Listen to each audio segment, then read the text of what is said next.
देख मौसम भी कितना अच्छा हो रहा है बारिश का, साथ में बैठ के खाएंगे। माँ आप बना लो ना। अब मैं अभी बस में ट्रेवल करके आई हूँ इतनी दूर से, ऐसे भी मेरा मन अच्छा नहीं लग रहा है और ऊपर से चाय पकौड़े बनाने का बोल रहे हो। अरे तुझे शर्म नहीं आती क्या अपनी माँ को काम बताते हुए? हैं शादी क्या हो गई, तू तो महारानी बन गई। माँ से काम करवाना चाहती है लेकिन खुद आराम करना चाहती है। नहीं माँ ऐसी बात नहीं है। अच्छा आप गुस्सा मत करो, मैं लाती हूँ चाय पकौड़े बनाकर। अरे तू आके बैठ गई? क्यों माँ बैठू नहीं क्या? अरे तू यहाँ बैठी रहेगी तो शाम का खाना कौन बनाएगा? जा 4 बज गए, शाम के खाने की तैयारी कर।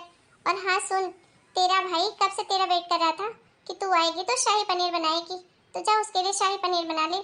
और हाँ मेरे लिए कोफ्ते की सब्जी बनाना। तुझे पता है ना मुझे तेरे हाथ का मलाई कोफ्ता कितना पसंद है। माँ आज ये सब कुछ बनाना जरूरी है क्या? अभी तो मैं यहाँ रुकूंगी कुछ दिन, बाद में बना दूंगी। आज मैं बहुत थक गई हूँ माँ। कितनी काम चोर हो गई है तू, पता नहीं ससुराल में कैसे काम करती होगी। एक काम के लिए क्या बोल दिया, बहाने बनाने लग गई। माँ ये कैसी बातें कर रही हो, आप मेरी माँ हो कि नहीं? अरे ऐसा तो मेरी सास भी कभी नहीं बोलती।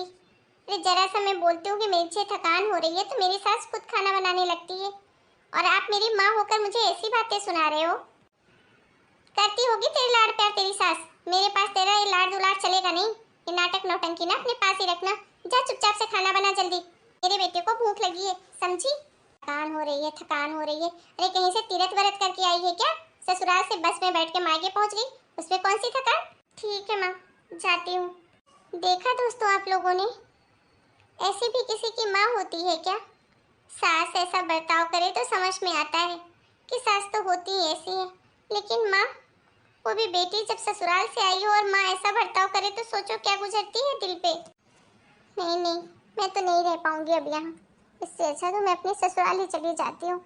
कम से कम वहाँ मेरे सुख दुख के ध्यान रखने वाले तो लोग हैं, मेरा हाल चाल पूछते तो हैं।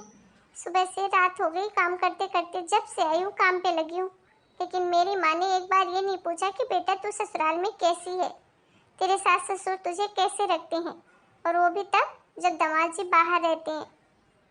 हे भगवान, सबकी सासें बुरी होती हैं कि बहू का दर्द नहीं समझती, लेकिन यहाँ तो मेरे साथ उल्टा हो रहा है।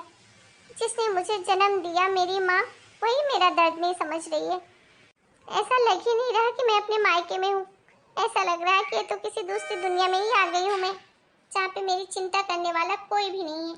मैं अपनी सासू माँ को फ़ोन करके बोल देती हूँ किसी को भेज दे मुझे लेने के लिए, मैं तो वहीं रहूँगी अब। पता नहीं दोस्तों मैं सही कर रही हूँ कि गलत, लेकिन जो मुझे अच्छा लग रहा है मैं वही कर रही हूँ। खैर आप लोग बताइएगा आपको हमारी ये कहानी कैसी लगी। फिर मिलेंगे एक नए वीडियो में नई अच्छी सी कहानी के साथ। तब तक के लिए आप सभी को राम राम। अपना अपने घर परिवार सभी का खूब ध्यान रखिए। जय हिंद। और हाँ अगर अभी आपने इस चैनल को सब्सक्राइब नहीं किया है तो जल्दी से सब्सक्राइब करना ना भूलिए, साथ में बेल नोटिफिकेशन भी ऑन कर लीजिए ताकि मेरी वीडियो जब भी आए आपको फटाफट उसका नोटिफिकेशन मिल जाए।